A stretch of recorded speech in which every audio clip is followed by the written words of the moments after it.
दोस्तों, क्या हाल चाल है। बने रहिए हमारे चैनल के साथ, पढ़ते रहिए, आगे बढ़ते रहिए, हंसते रहिए, मुस्कुराते रहिए और चैनल को लाइक करिए, सपोर्ट करिए, सब्सक्राइब करिए। चलते हैं आज चैप्टर 11 पे। हमारे चैप्टर 10 कंप्लीट हो चुके हैं। चैप्टर 11 पे हम पल्लव वंश के बारे में पढ़ेंगे। पल्लव वंश की स्थापना किसने की, पल्लव वंश का पतन कब हुआ, पल्लव वंश कब से स्टार्ट हुआ, इन सब के बारे में हम जानकारियाँ देंगे। तो come to the point without time losing. पहला क्वेश्चन ये रहा, पल्लव कौन थे। ओके, पल्लव कौन थे। पल्लव टोडाई मंडलम उत्तरी तमिलनाडु के शासक थे। 3वीं से 9वीं शताब्दी ईसा पूर्व में इनकी राजधानी थी। ठीक है, पल्लव टोडाई मंडलम के शासक थे और जो इनकी राजधानी थी 3वीं से 9वीं शताब्दी तक कहाँ थी, कांचीपुरम में थी। ये मंदिर, वास्तुकला और शिक्षा के बड़े संरक्षक थे। ये मंदिरों की वास्तुकला और शिक्षा को बढ़ावा देते थे और उनकी रक्षा करते थे। ओके, यहाँ पर और हम जान लेते हैं कि पल्लव वंश किसको मानते थे, वैष्णव धर्म को मानते थे। ओके, और जो पल्लव की स्थापना की थी वो सिंह विष्णु थे। कौन थे, सिंह विष्णु थे। और इन्होंने स्थापना करके कब से कब तक शासन चलाया, 575 से 600 ईस्वी तक। ठीक है, कब से कब तक, 575 से 600 ईस्वी तक इनका शासन रहा और इन्होंने 575 में स्थापना की और 600 ईस्वी तक क्या किया, शासन चलाया। ठीक है, इसके बाद पल्लव की उत्पत्ति के सिद्धांत क्या है, इसको जान लेते हैं। पार्थियन उत्पत्ति सिद्धांत।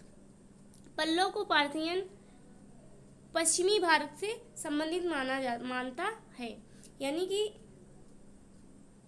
पल्लव किससे संबंधित थे, पश्चिमी भारत से। इनकी जो उत्पत्ति हुई है वो पार्थियन से हुई है। ठीक है, वकाटक सिद्धांत क्या है, पल्लव के वकाटक वंश का वंशज मानता है। मतलब जो पल्लव वंश था वो वकाटक वंश के वंशज थे। ठीक है, स्थानीय तमिल सिद्धांत क्या है, सर्वाधिक मान्य पल्लव टोडाई मंडलम का मूल निवासी है। जैसे कि आपका स्टेट कोई और है और आप रहते कहीं और हो। जैसे आपका स्टेट मान लो उत्तर प्रदेश है और आप रहते हो दिल्ली पे, तो आप और आपका जो स्थानीय निवास है वो सपोज दैट सोनभद्र हो गया, लेकिन आप रहते हो लखनऊ में। तो आप जब भी अपने बायो ऑटोग्राफ में लिखेंगे तो वहाँ पे क्या लिखेंगे, स्थानीय निवास सोनभद्र, ना कि लखनऊ। ओके, तो वैसे ही पल्लव कहाँ के मूल निवासी थे, टोडाई मंडलम के मूल निवासी थे। ओके, सातवाहन सामंतों के वंशज थे। ये किसके वंशज थे, सातवाहन सामंतों के वंशज थे। ओके, पल्लवों का उत्थान कैसे हुआ ये देख लेते हैं। सातवाहनों का जो पतन हुआ 3री शताब्दी में हुआ। ओके, तभी तो 3री से 9वीं शताब्दी तक उनकी कांचीपुरम राजधानी रही और वो मूल निवासी टोडाई मंडलम के थे। तो सातवाहनों का पतन कब हुआ, 3री शताब्दी में, तो पल्लव वंश आ गए। ओके, उनके सामंत पल्लव स्वतंत्र हो गए। उनके प्रारंभिक अभिलेख प्राकृतक और संस्कृत में थे। यानी कि जो उनकी लैंग्वेज थी वो कौन सी थी, प्राकृतक और संस्कृत थी। ठीक है, जो सातवाहन प्रभाव दिखाते हैं, इससे पता चलता है कि सातवाहन सामंतों के क्या है, वंशज हैं, क्योंकि इन्होंने अभिलेख किस भाषा में लिखा है, प्राकृतक और संस्कृत में। ओके, प्रारंभिक पल्लव शासक कौन थे, शिव स्कंद वर्मन। कौन थे, शिव स्कंद वर्मन। प्राकृतक अभिलेख, प्राकृतक शिलालेख जारी किए 3री शताब्दी ईसा पूर्व में। विष्णु गोपा कौन थे, समुद्रगुप्त द्वारा दक्षिणी अभियान के दौरान पराजित किया गया विष्णु गोपा था। ओके, सिंह विष्णु 575 जो कि पल्लव वंश के संस्थापक थे। कलम्बरों को हराया, चोलों को पराजित किया और पल्लव साम्राज्य का क्या किया, विस्तार किया, पल्लव साम्राज्य को बढ़ावा दिया। ओके, इसके बाद हम आ जाते हैं 5 नंबर में हमारे थे महेंद्र वर्मन फर्स्ट। महेंद्र वर्मन फर्स्ट भी है, महेंद्र वर्मन सेकंड भी है। ओके, तो महेंद्र वर्मन फर्स्ट किसके लिए प्रसिद्ध थे? इनका जो शासनकाल था 600 से 630 ईसा पूर्व तक था। पल्लव चालुक्य संघर्ष की शुरुआत की किसने? महेंद्र वर्मन ने। पुलकेशिन द्वितीय यानी कि चालुक्य शासक से हार कर उत्तरी पल्लव क्षेत्र को गंवा दिया किसने? महेंद्र वर्मन प्रथम ने। संत अप्पर तिरुवन्ना करसर के प्रभाव में शैव धर्म अपनाया। शिलाकृत गुफा मंदिरों की शुरुआत की। ये पहले जैन धर्म से बिलोंग करते थे, लेकिन इन्होंने संत अप्पर के नियर बाई आकर के प्रभाव में आकर के शैव धर्म को अपना लिया। शिलाकृत गुफा मंदिरों की शुरुआत की किसने? महेंद्र वर्मन प्रथम ने। संस्कृत नाटक मत्तविलास प्रहसन्नम की रचना की किसने? महेंद्र वर्मन प्रथम ने। ठीक है, महेंद्र वर्मन प्रथम जैन धर्म से जुड़ा था पहले, फिर इसके बाद किसके प्रभाव में आकर के उसने शैव धर्म अपनाया? संत अप्पर के प्रभाव में आकर के उसने शैव धर्म को अपनाया। और जो महेंद्र वर्मन द्वितीय था, इसका शासनकाल क्या था? 668 से 670 ईस्वी पूर्व तक था। ओके, महेंद्र वर्मन का द्वितीय कार्यकाल ये था। इसके बाद आ जाते हैं नरसिंह वर्मन प्रथम। नरसिंह वर्मन प्रथम को मामल्य भी बोलते थे, और ये क्यों महत्वपूर्ण थे इसके बारे में जान लेते हैं। शासनकाल इनका 630 से 668 ईस्वी पूर्व तक रहा। पुलकेशिन द्वितीय को हराकर वतापी यानी कि चालुक्य राजधानी को नष्ट किया। चालुक्य राजधानी को क्या बोलते थे? वतापी बोलते थे। इनको क्या किया? इन्होंने नष्ट किया। वतापी पिकोटा वतापी का विजेता की उपाधि धारण की किसने? नरसिंह वर्मन में द्वितीय फर्स्ट ने। श्रीलंका में नौसैनिक अभियान चलाया और राजकुमार मान वर्मा की मदद की। मामल्लपुरम और उसके शैल चित्र स्मारकों का निर्माण किया, इसलिए इन्हें मामल्ल भी कहा जाता था। ओके, जो नरसिंह वर्मन द्वितीय थे, इनका शासनकाल कब से कब तक रहा? 700 से 726 ईसा पूर्व तक रहा। यहाँ पे देखो नरसिंह द्वितीय का भी उल्लेख किया गया है। ये सामान्य ज्ञान का डाटा है। ओके, और ये बुक्स का एनसीईआरटी बुक्स का डाटा है। तो नरसिंह वर्मन द्वितीय राजसिंह उपलब्धियां क्या थी? नरसिंह वर्मन द्वितीय की राजसिंह की उपलब्धियां क्या थी? शासनकाल इनका 695 से 722 ईसा पूर्व तक रहा। सौर मंदिर मामल्लपुरम और कैलाशनाथ मंदिर कांचीपुरम का निर्माण किया। इन दोनों डेट में शासनकाल कब से कब तक रहा, अगर मिल जाए तो फिर उन्हीं में सही का टिक लगाना। ओके, संस्कृत कवि दंडी के ये संरक्षक थे। चीन को दूतावास भेजे, समुद्री व्यापार को प्रोत्साहित किया किसने? नरसिंह वर्मन द्वितीय ने।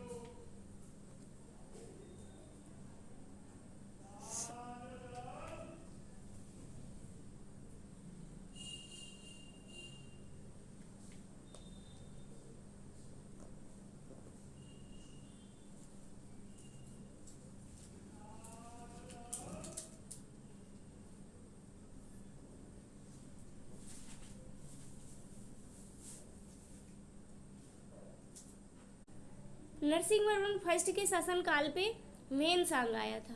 कौन आया था? वेनसांग। वेनसांग कौन था? एक चीनी यात्री था। ठीक है,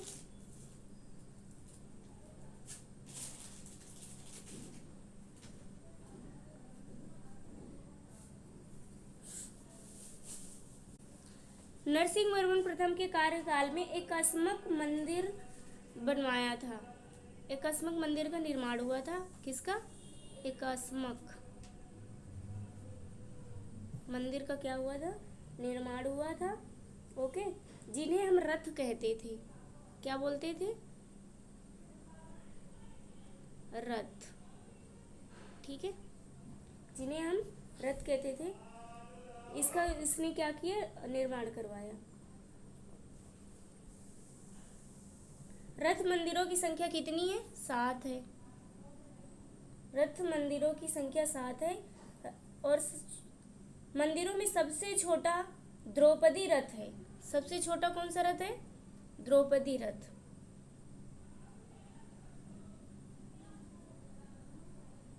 इन सब का निर्माण किसने करवाया? नरसिंह वर्मन प्रथम ने करवाया। ओके,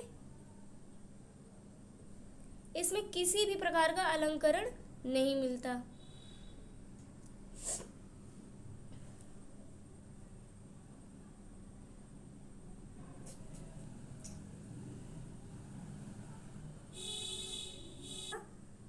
परमेश्वर वर्मन प्रथम।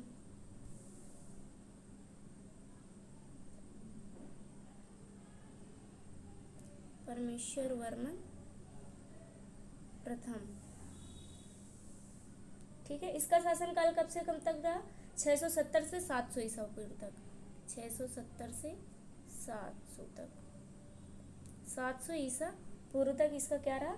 शासनकाल रहा। दूसरा और कौन था? नंदीवर्मन।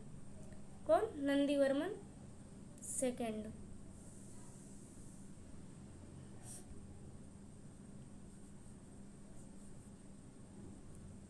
इसका शासनकाल कब से कब तक रहा? 730 से 800 ईसा पूर्व। 730 से 800 ईसा पूर्व तक इसका क्या रहा? शासनकाल रहा, ठीक है। जो परमेश्वर वर्मन प्रथम थे ये भी शैव धर्म से बिलोंग करते थे, यानी कि शैव धर्म से जुड़े थे, यानी कि शैव मत अनुयायी था। लोकदित्य, एकमल्ल, रणंज, अत्यंत काम, उग्रदंड, गुणभाजन आदि की उपाधियां ग्रहण की थी। किसने? परमेश्वर वर्मन प्रथम ने इन सारी उपाधियों को क्या किया था? ग्रहण किया था। इसने मामल्लपुरम में गणेश मंदिर का निर्माण करवाया था। क्या करवाया था? मामल्लपुरम में गणेश मंदिर का निर्माण करवाया था। किसने? परमेश्वर वर्मन प्रथम ने करवाया था। परमेश्वर वर्मन प्रथम विद्या प्रेमी भी था और उसने विद्या विनीत की उपाधि भी ली थी। ओके, भी करवाया था। किसका करवाया था? कैलाश मंदिर का निर्माण, ठीक है।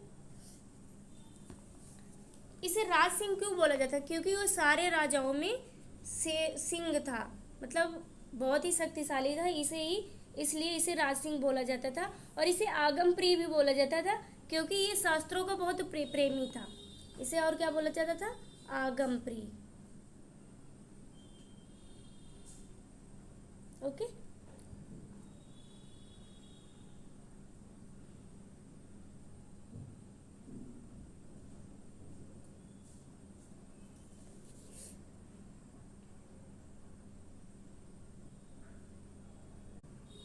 ये नंदीवर्मन सेकंड कौन थे?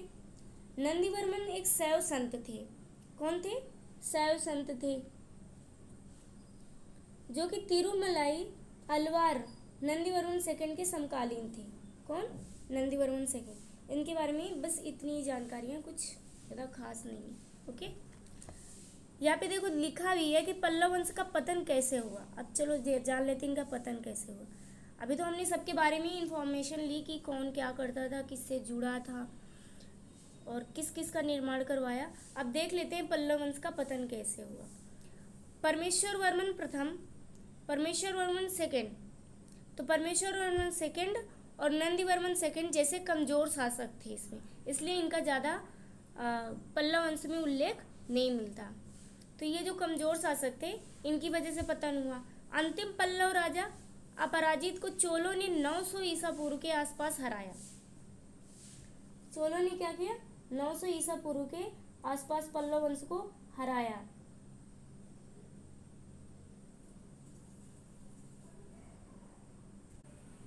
और विजयालय ने चोल वंश की स्थापना की थी। ओके, आदित्य चोल राजा ने कांचीपुरम को अपने राज्य में मिला लिया। किसने? आदित्य चोल राजा जो था वो कांचीपुरम को किसने मिला लिया? चोल राज्य में मिला लिया। नेक्स्ट चलते हैं, पल्लव प्रशासन की संरचना कैसी थी? राज्य को कोट्टम जिलों में विभाजित किया गया था जिसे शाही अधिकारी बोला जाता था। शाही अधिकारी संचालित करते थे। राजा सर्वोच्च शासक था जिसे मंत्रियों की सहायता प्राप्त थी। राजा सर्वोच्च शासक था जिसे मंत्रियों की सहायता प्राप्त थी। न्याय व्यवस्था क्या थी इनकी? राजा सर्वोच्च न्यायाधीश था। भूमि अनुदान मंदिरों में देवधन देते थे। ब्राह्मणों को ब्राह्मदेव को दिए जाते थे। इन्हें हम भूमि अनुदान कहते हैं। पल्लव की राजस्व व्यवस्था क्या थी? यानी कि मंदिरों में वो मतलब मंदिरों के निर्माण के लिए धन देते थे और ब्राह्मणों को ब्राह्मदेव देते थे, यानी कि भोजन वगैरह करवाते थे और सारी भूमि देते थे कि इस मतलब उससे अपना गुजारा कर सके। तो ये सारा पल्लव प्रशासन की संरचना थी। पल्लव की राजस्व व्यवस्था क्या थी? प्रमुख स्रोत भूमि कर था, यानी कि कृषि कर लेते थे ये लोग, टैक्स लेते थे, भूमि टैक्स। व्यापारियों और कारीगरों पर कर लगाया जाता था। जो व्यापारी थे और कारीगर जो थे उन पर कर लगाते थे। ब्राह्मदेव यानी कि ब्राह्मण भूमि और देवधन यानी कि मंदिर भूमि कर मुक्त थे, यानी कि जो क्योंकि ये शैव धर्म से बिलोंग करते थे ना, तो इसलिए ये किसके ब्राह्मण और मंदिरों की भूमि के कर क्या थे? मुक्त थे। बाकी जो व्यापारी और कारीगर थे उन पे कर लगाए थे। ओके, और जो कृषि करते थे उन पर भी कर लगाए हुए थे। पल्लव काल में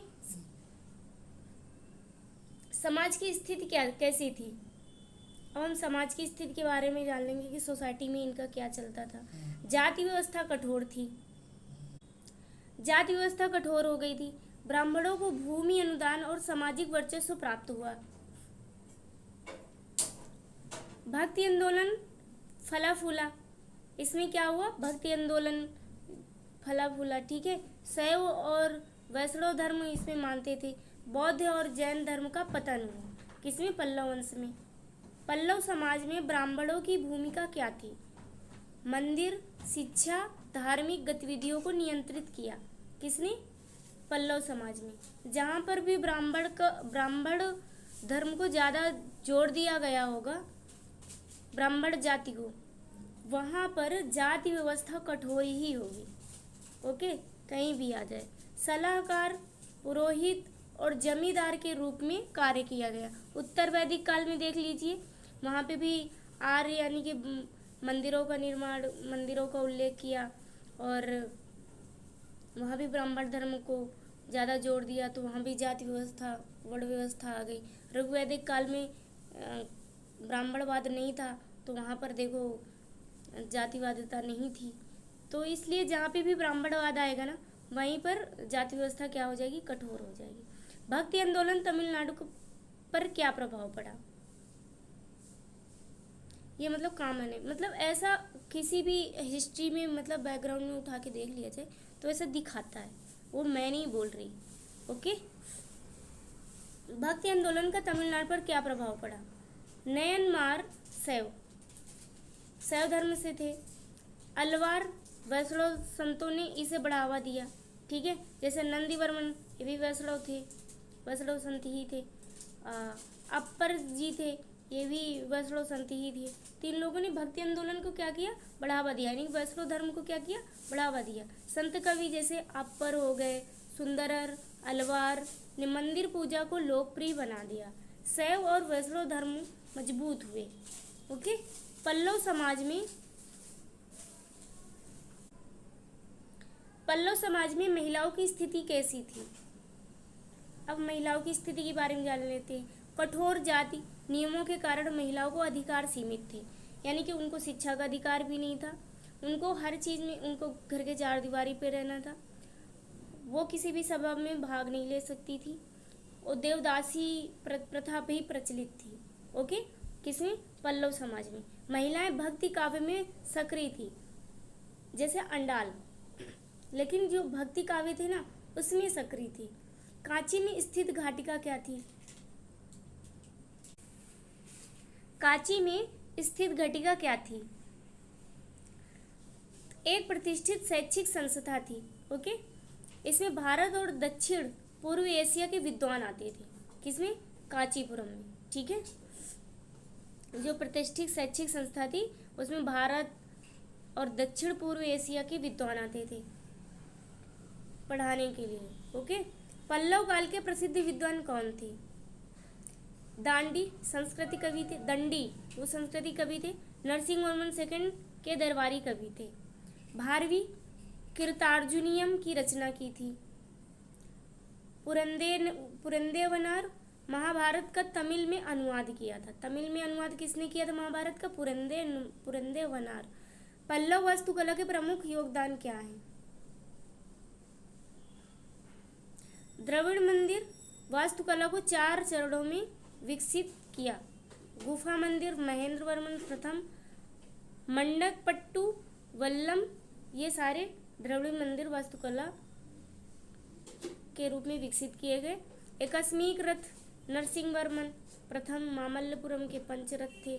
रचनात्मक मंदिर नरसिंहवर्मन के सेकंड कैलासनाथ मंदिर थे। परिष्कृत संरचनात्मक मंदिर वैकुंठ पेरुमल मंदिर थे।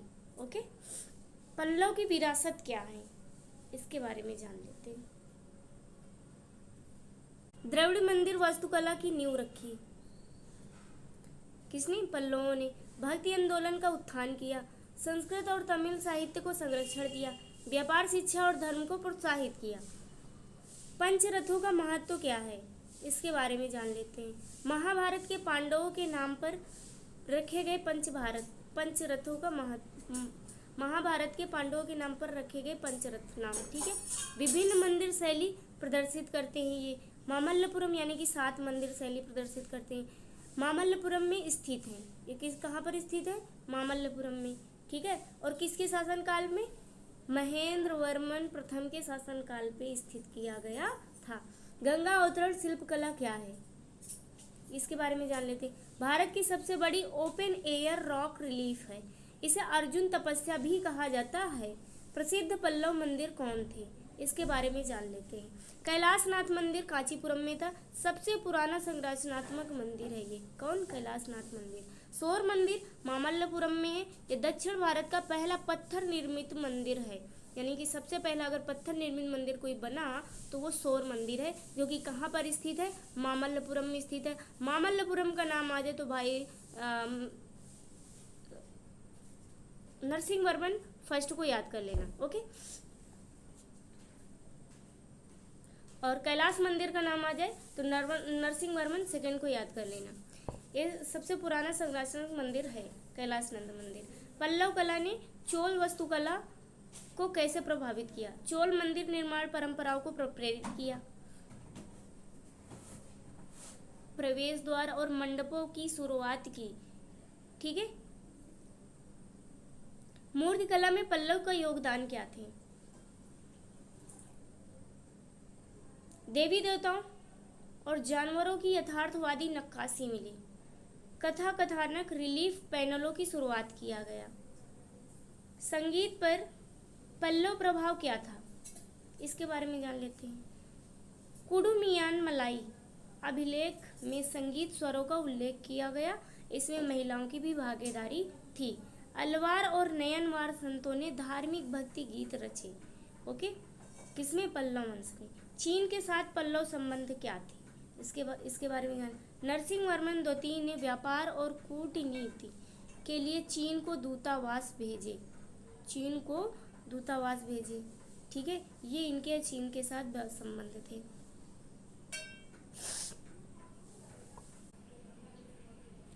पल्लव ने व्यापार को कैसे प्रोत्साहित किया इसके बारे में जान लेते हैं। दक्षिण पूर्व एशिया और समुद्री मार्गों पर नियंत्रण किया उन्होंने। मामल्लपुरम और नागपट्टिनम जैसे बंदरगाहों का विकास किया, ओके। पहले तो समुद्री मार्ग से ही ज़्यादा से ज़्यादा व्यापार होते थे और दक्षिण पूर्व एशिया से, कभी मध्य एशिया से, कभी दक्षिण पूर्व एशिया से।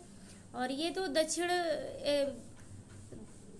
तमिलनाडु की दक्षिण राज्य की बात हो रही है ना, तो इसलिए यहाँ पे दक्षिण पूर्व एशियाई समुद्री मार्ग का नियंत्रण था, वहीं से व्यापार को प्रोत्साहित किया गया था। मामल्लपुरम और नागपट्टिनम जैसे बंदरगाहों का विकास हुआ, ओके। अब पल्लव वंश के व्यापार के बारे में पूछ ले तो आपको कैसे याद करना। पल्लव वंश का आपने ये भी तो देखा है कि उदय कहाँ से हुआ? तमिलनाडु से हुआ। तमिलनाडु कहाँ पे पड़ता है? दक्षिण में पड़ता है, ठीक है। तो जाहिर सी बात है दक्षिण पूर्व एशिया समुद्र मार्गों पर नियंत्रण करेगा, क्योंकि वहीं से उसका आना जाना होगा और वहीं से व्यापार को बढ़ावा देगा। सौर मंदिर का महत्व क्या था इसके बारे में जानकारी लेते हैं। दक्षिण भारत का पहला पत्थर निर्मित मंदिर सौर मंदिर था, जो कि पहले भी हम इस पे इंफॉर्मेशन दे चुके हैं। रॉक कट में संरचनात्मक मंदिर की और पल्लव के परिवर्तन को दर्शाता है। यानी कि चट्टान को काट करके संरचना में मंदिर का निर्माण करवाया गया और पल्लव के परिवर्तन को दर्शाता है कि पल्लव ने इसका परिवर्तन किया। पल्लव के पतन का कारण क्या है, इसके बारे में जान लेते हैं। चोलों के आदित्य प्रथम 9वीं शताब्दी ईसा पूर्व पराजित आंतरिक उत्तराधिकारी संघर्ष किया।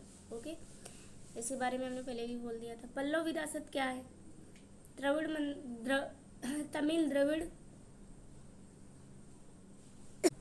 तमिल द्रविड़ वास्तुकला की नींव रखी। भक्ति आंदोलन का उदय हुआ, ये इसकी विरासत थी। भारतीय इतिहास में पल्लवों का महत्व क्यों है? द्रविड़ मंदिर वास्तुकला के अग्रदूत थे। द्रविड़ संस्कृत और तमिल साहित्य को संरक्षण दिया। व्यापार, शिक्षा और धर्म को प्रोत्साहित किया। ये इनके इतिहास में पल्लव का महत्व रखते हैं। ओके, तो आज का हमारा 11 चैप्टर कंप्लीट हुआ और हमने पल्लव वंश के बारे में पॉइंट बाय पॉइंट सारे क्वेश्चन और सारे आंसर के साथ कंप्लीट किया। कोई भी पॉइंट इस क्लास में मिस नहीं है पल्लव वंश के बारे में, तो क्लास को लास्ट तक ज़रूर वॉच करिएगा। ओके, और हमारे चैनल को सपोर्ट करिए, सब्सक्राइब करिए और शेयर करिए। Wish you all the best. Thank you.